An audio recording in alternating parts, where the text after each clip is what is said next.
Bound to happen as more and more people are using weight loss drugs such as Ozempic, Wegovy, and Mounjaro, the so-called GLP-1 agonists.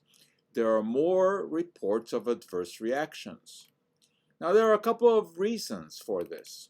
First, at most, a few thousand subjects are studied in phase 3 trials, the ones that determine if a drug is safe and effective enough for marketing.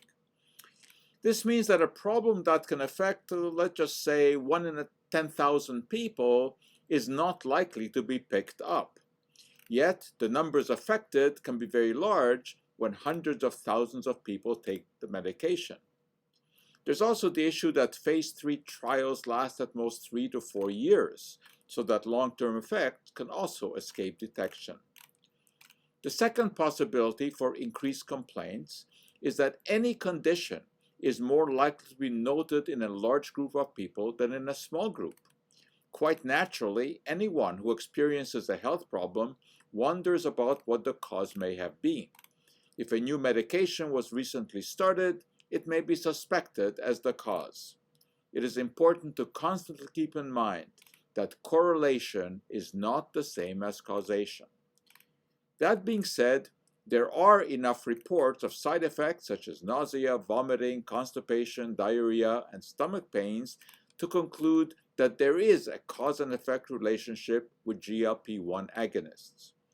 And there is now concern that another effect that is being reported, gastroparesis, which means stomach paralysis.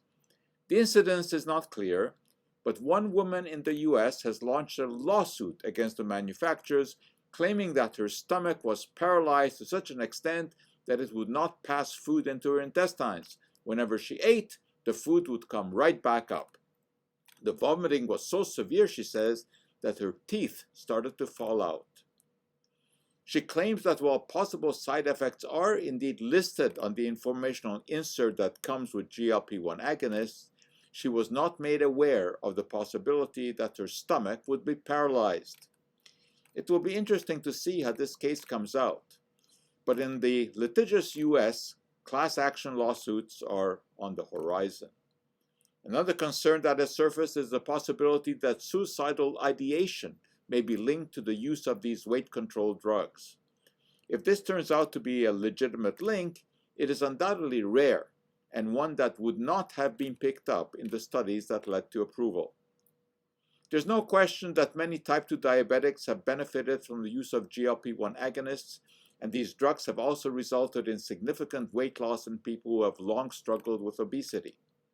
But these are serious medications with a variety of possible side effects, something that may be obscured by the vigorous advertising on US television that shows Ozempic users happily doing yoga or playing pickleball. In Canada, such advertising is not allowed, but ads that advise viewers to ask their doctor about Ozempic are. And when you ask, make sure to ask about the risks and the benefits.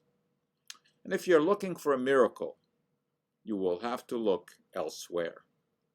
And that for today is our Cup of Joe.